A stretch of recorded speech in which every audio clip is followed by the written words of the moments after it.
Ny lemaka ny Mahavavy Ambilobe no avokavoka ny faritra diana eo amin'ny vokabary sy ny vokatra fary no ny fanana ny tany lonika sy midadasika azovolena fahavatra sy mentany. Olana nefa ny fanterany fotodrafitrasa ahafana manondraka rano ho anireo tanimboly izay tsy nisy pijery nandritra ny taona maro ny fandimby ka nampikaikaika anireo tantsapam-boly.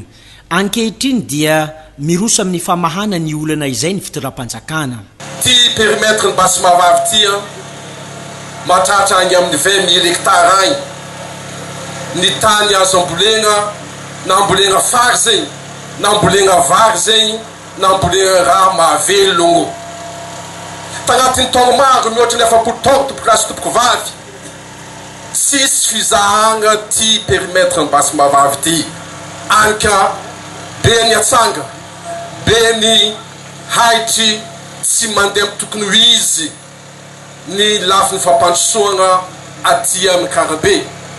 Ary zay ny antony nahatonga antsika amin'ny fotoagna zao ty eo ambany fitarina Andriamatoa Filohan'ny Republika Andriamatoa Andry Rajoelina, tsy maintsy nilomaitsika, tsy maintsy nizany fomba ahafahantsika magnamboatra malaky dia malaky ny velotegna tsika aty Ankarabe. Fa tombokotsika niany ity ny asa fanarenana ny fotodrafitrasa aty ambanivohitra ahafahantsika tondra ny rano amin'ny faritra lemaka ny basy Mahavavy. Ho amin'izany dia aveto amin'ny tohadrano andavokatsansa Mahavavy Ambilobe no anomboana ny asa fanarenana ny ty lakandrano be manondraka ny lemaky Mahavavy Ambilobe ity.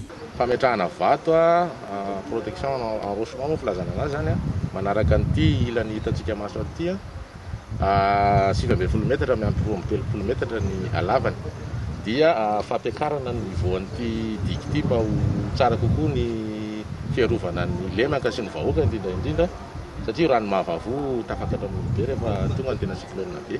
Zay no ankapobeny asa atao hoe mandritra ny fitovolana ny faharetany ty tetikasa lehibe ho amin'ny fanarenana ny lakandrano manondraka ny lemaky Mahavavy Ambilobe izay vatsiany ny vondrona Europeany vola ity.